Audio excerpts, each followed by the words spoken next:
Hi and welcome. You're listening to the X22 Report. My name is Dave and this is episode 1366B and today's date is August 29th, 2017, and the title of the episode is North Korea is a major conflict headed our way. Let's get into the economic collapse, political and geopolitical news. Now we know that Mueller is investigating Paul Manafort. He's investigating Trump.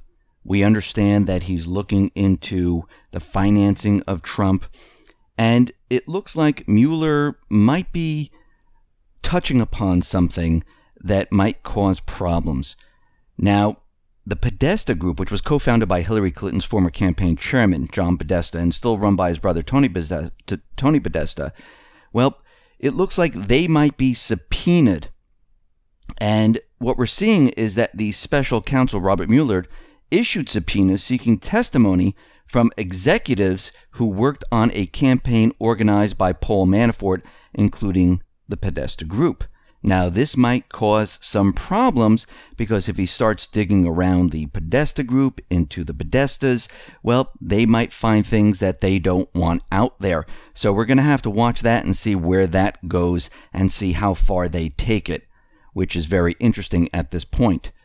Now, while Obama was president and he was letting all the immigrants in, what we are seeing is that he quietly closed certain cases for the immigrants, the illegal immigrants, and basically stopped about 200,000 of them from being deported. So he administratively closed their cases without action, and this move allowed tens of thousands of illegal immigrants free to roam America.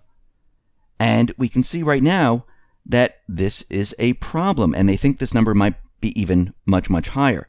And what we're seeing, there was a study done by the Center for Immigration Studies, and the former immigration judge Andrew R. Arthur said that there are some 100,000 cases that were closed, but told that it might be as high as 200,000 or even higher than that. Now, the Trump administration, they are trying to reverse this practice, and they're letting the authorities close the cases and is working to reschedule them.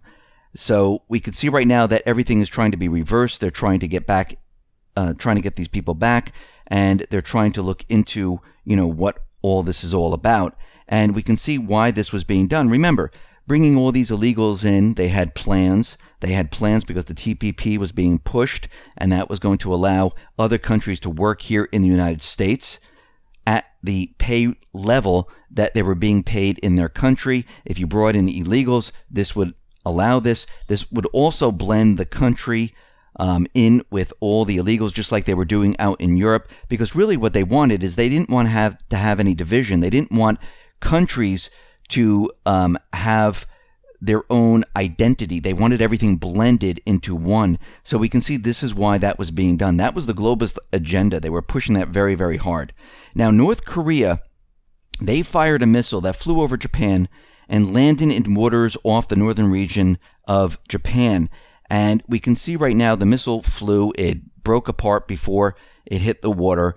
And they're saying this is a huge problem. Now, of course, what we're seeing right now is Japan, South Korea, they've requested an emergency session of the UN Security Council. We see that the drills that are going on, they are provoking still North Korea. And we can see that most likely North Korea fired this missile because we have all these drills going on right now, military drills with South Korea, the United States. And they did this to say, listen, we have the ability to fire a missile, even though it broke up and stuff. They were trying to show that they have the ability to do this. And right now, Trump is saying that all options are on the table. Now, he said something like this before. This is nothing new. We see Nikki Haley is out there, and she is saying that, something needs to be done. This is absolutely unacceptable, irresponsible, and the Security Council now needs to take serious action. Now, of course, she's talking about an invasion into North Korea. She doesn't want sanctions. She doesn't want talk. She doesn't want anything like that. And again, all options are on the table. Now, are we going to war with North Korea? Are we going to have this major conflict with North Korea? At this point, I don't think so as of yet, because all they did was fire a missile. And they're saying that, oh, it came very close to Japan, it's very scary. If North Korea was actually going to hit something, this would be a complete disaster for North Korea.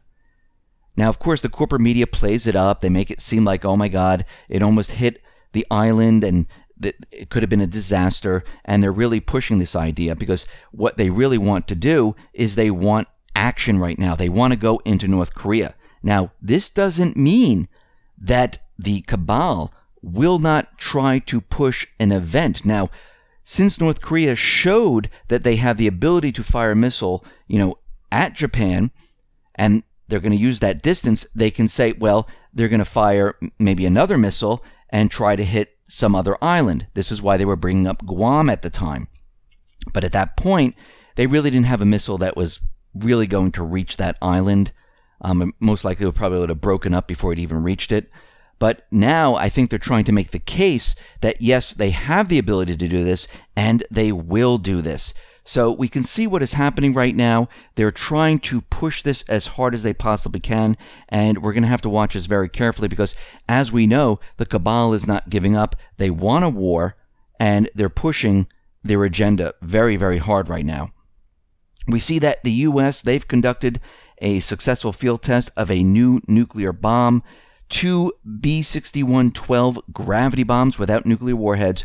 They were dropped from F-15 fighter jets on August 8th in a test range in Nevada. They were designed to test the non-nuclear functions of the aircraft, and these tests are part of a series of more tests over the next 3 years to qualify the B-61-12 for service. Now, the first flight test, that was made back in March, and basically it qualified to do more tests. This is why we're seeing them happen. And we see right now that once all these tests are done, certain countries throughout Europe are going to receive this. Now, they're expected to have this to happen in 2020.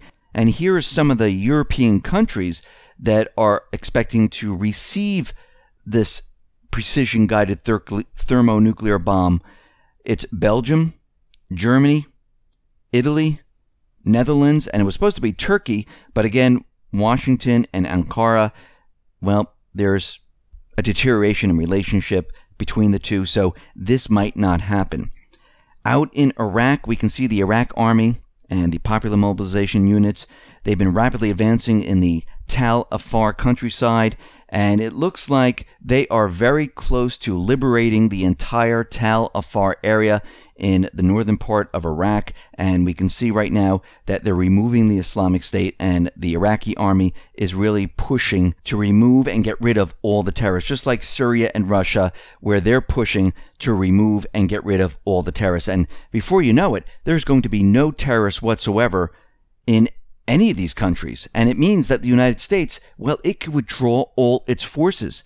Now, we know that Israeli Prime Minister Netanyahu, he met with Putin last week, and the two met in the Black Sea resort town of Sochi on August 23rd, and they discussed all different things. Now, there was a report that came out that Netanyahu on the trip threatened to assassinate Syrian President Assad by bombing his palace in Damascus.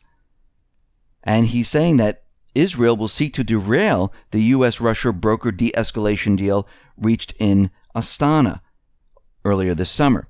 And we can see that Israel, the coalition forces, the intelligence agencies behind all this, they're getting very nervous because what's happening here is that the U.S., Russia right now, Iran, they are removing the terrorist groups.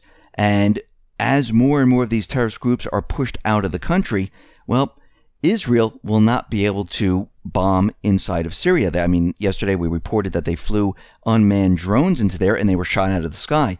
I don't think at this point they're going to fly any jets into Syria because, as we know, Syria and Russia, they joined defenses and they will shoot down any plane. They already gave a warning. Now, of course, Netanyahu was out there saying that, listen, if this continues, Iran, well, they plan to stay in Syria for the long term. Well, so does Russia.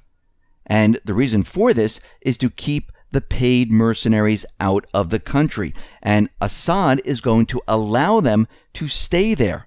Now, the cabal, they don't like this. They don't want Russia, Iran in this region because it screws up their plan. And their agenda is to get Syria to maintain control of the Middle Eastern countries. It's to get into Iran eventually. And all of this is starting to fall apart. So what we're seeing right now is that the cabal is getting very desperate. Because to threaten, to hit a presidential palace, I mean, that is desperation. And this is why when we look at North Korea, we have to look at this and say, well, what is their next move? What are they going to do? Because we can see right now, North Korea is not going to stop developing their missile systems. They're not going to stop developing their nuclear programs. As long as the U.S. and South Korea and Japan, they continually have these drills, well, they're going to continually push their programs. And China and Russia, they understand this. This is why they're trying to get both sides together. But at this point, it doesn't seem like it's working. Because certain individuals, certain factions don't want this to happen. But I'm wondering, as Trump keeps saying, all options are on the table. He's not really taking any type of action. Is he taking the long game?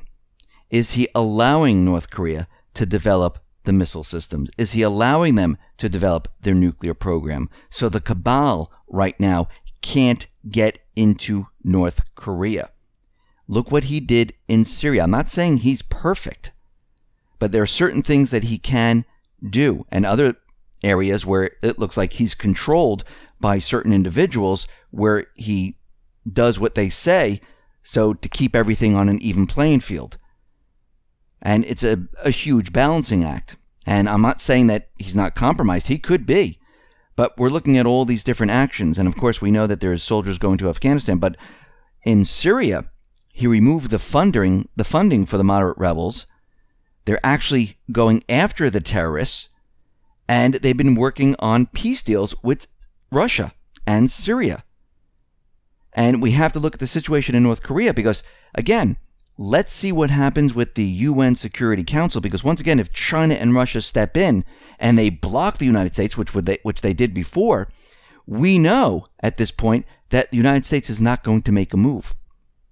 They're not going to push an agenda because more sanctions are going to do absolutely nothing. It's not going to help the situation. It's not going to make North Korea bend a knee. It just won't happen because we've seen from the past, you can place sanctions on every single country. It doesn't mean they're going to do what you want. I mean, look at Cuba, look at Syria, look at Iran. They've never stopped making deals with other countries. They traded, they bartered. They survived all this time without the US dollar. Now, something very interesting, and this is coming from the Telegram founder. His name is Pavel Durov. And he's the founder of Telegram messaging. And he said something very interesting about cryptocurrency, because we know right now that the economy is breaking apart and falling apart, and we're going to be going into a new system. And we talked a lot about cryptocurrencies, how the people can take back the system. And what he said is the following. He's saying that the cryptocurrencies, something like Bitcoin, that the world may finally have a chance to ditch U.S. dominance thanks to Bitcoin and other cryptocurrencies. For the first time in 70 years, the global financial system has an opportunity to get rid of the U.S. hegemony, which has imposed its national currency upon the whole world as a reserve currency. And we can see right now, he's saying that, yes, this allows other countries to work with many countries bypassing the dollar completely. And he's saying that there would be no need to use the dollar. And this is what we've been talking about all along. As the economy breaks apart, as the system falls apart from all of this debt and everything the central bankers have done, we will have a chance to get off of the dollar, to get away from the central banks, to go on a system that is operated separate and apart from the central banking system. Now, of course, we can't use the system that they're creating. We have to use the decentralized system, and the banks, the central banks, can have no part of this. Actually, at this point, we won't even need banks. And he is also looking at this saying, yes, this will help the world because the smaller countries, guess what? They can take their dollars, put them into Bitcoin, put them into other cryptocurrencies, and use those currencies to exchange and trade and to do business, maybe to purchase oil. So we can see right now there is some type of thought process that is going on amongst the world where they're saying, you know something? Maybe we can use cryptocurrency. Maybe we can get away from the dollar. Maybe we can bypass it altogether. And this would be an easy way for the world to do this. And we can see that cryptocurrency, it's making huge strides. Is it big enough? Is it robust enough right now? No. I mean, we're going to go through many, many different versions. A lot of people don't even know about it, but this is like the beginning stages of the internet. Not many people knew about it. A lot of people were still on, bulletin boards. Then AOL, Prodigy came along, then AOL came along. People were dialing into the internet. Yes, it was slow. You didn't have that many sites to go to. There was really no Google. It was Yahoo. Google was like in the background helping Yahoo. That was all done by hand, by people entering their domain into the directory of Yahoo. But look over the many, many years how things have actually changed. The same thing's gonna happen in the crypto market. And we can see already those people who are on the cutting edge of developing things, they're looking at this and saying, yes, this is the direction we are going in. And we can see already this would be a fantastic direction to get rid of the central banks because we can bypass them completely. Listen, everyone, thanks a lot for listening. Be well, be safe, and especially be prepared. Thanks a lot.